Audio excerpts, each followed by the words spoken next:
Bon, donc je m'appelle Sophie Alric, nous sommes le 22 avril 2026 et en fait, j'en viens à lancer un appel de détresse parce que je réalise qu'en fait ici c'est un vrai guet-apens.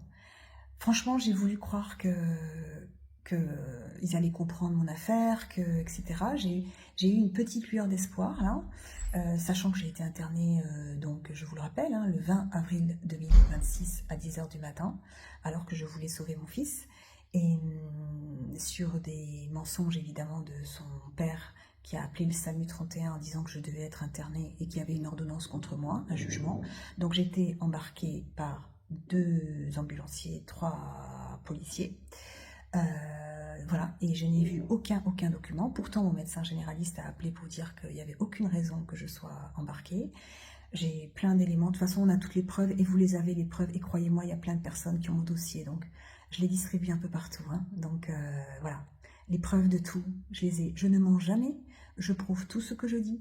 Et je tiens toujours mes promesses. Voilà. Donc, en tout cas, ce que je constate, c'est que, honnêtement, je pensais que j'allais sortir rapidement. Eh bien, c'était un leurre. C'est un guet-apens ici.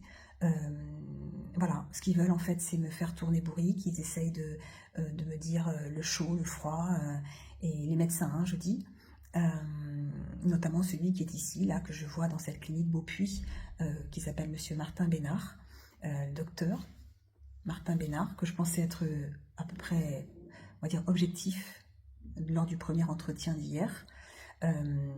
Mais en fait, ce matin, un petit entretien de merde, excusez-moi, mais un petit entretien de rien, quoi.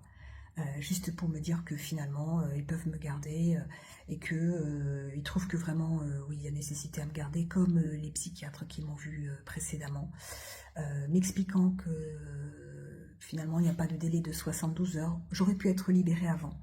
Mais donc si les psychiatres l'ont pas fait, c'est que vraiment je dois être internée. Bon, donc je vous rappelle que j'ai de multiples certificats qui stipulent que je suis saine de corps et d'esprit, que je n'ai pas besoin d'hospitalisation et que je n'ai pas besoin de médicaments. Voilà. Par ailleurs, je suis suivie, j'ai un médecin généraliste et un médecin psychiatre qui est spécialisé dans l'état de stress post-traumatique lié au contrôle coercitif. Voilà. Et aux violences conjugales. Donc, je suis bien équipée. Donc voilà, je suis prise au piège en fait dans cette pièce. Je n'ai rien, j'ai pas de crayon, j'ai pas de papier, j'ai ce téléphone, je sais pas pour combien de temps encore. Donc oui, je vous ai dit que j'allais bien parce que je voulais vous rassurer sur mon état et vous dire que je tenais bon et je tiendrai bon quoi qu'il arrive. Sachez-le, je tiendrai bon parce que quand je flanche, je pense à mon fils et je me dis que là où je suis, eh ben, je suis bien mieux que lui. Alors, vous voyez, quand l'infirmier m'a présenté la chambre en étant un peu désolée parce que, franchement, elle est hyper vétuste. Tenez, je vous montre. Voilà, elle est hyper vétuste. Voilà, ça c'est ma chambre. Et, bon, j'ai pas le droit de faire de vidéo, il m'a dit le psychiatre, là, en partant, là. Ouais, bah ouais, et ben, il veut me priver de ça aussi. Il a aucun droit. Il a aucun droit de me tenir ici, donc il m'empêchera pas de faire des vidéos. Voilà.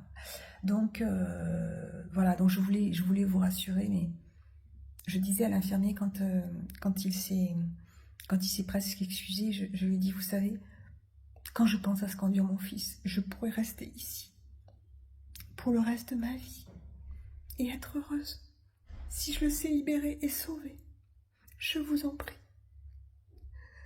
C'est vrai qu'il faut me libérer, mais il faut aussi libérer mon fils. Je vous en prie, les voisins qui êtes témoins, les amis ou des proches ou des professionnels, je vous en prie, je vous en prie. Parlez, portez plainte, signalez, je vous en prie, je vous en conjure. Ne laissez pas mon fils dans les mains de ces psychopathes.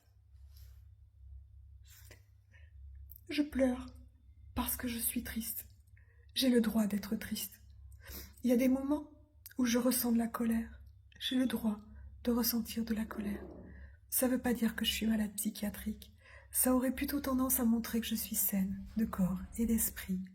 Et que, oui, ma foi me porte. Parce que figurez-vous que les 10 petites minutes d'entretien avec le docteur Salle, c'était ça sa grande préoccupation. Mais votre spiritualité ne s'est-elle pas développée dans ces épreuves Alors oui, oui, elle s'est développée. Et je m'en cacherai pas. Je suis chrétienne. J'ai été baptisée bébé et j'ai été enfant de cœur. J'étais très heureuse d'être enfant de cœur. Et ce qui me met en joie, c'est d'être dans ma foi, dans ma spiritualité. Voilà. Et vous savez quoi? Ben, en fait, j'emmerde ceux qui portent des jugements sur les autres à cause de leur foi. Voilà. Donc, tous les chrétiens croient aux anges, tous les chrétiens croient aux archanges, et les musulmans aussi. Et puis, il y a d'autres spiritualités, Bouddha aussi, je crois, oui. Alors, les bouddhistes, tout ça, toutes les spiritualités, donc je rappelle à peu près 90% de la population, croient en un monde céleste. Voilà, donc, on va y arriver. Hein? Et en attendant, ben, je parle tout bas, parce que faudrait pas qu'ils m'entendent. Je crois que vous allez m'entendre. Ouais. Franchement, aidez-nous. Aidez-nous.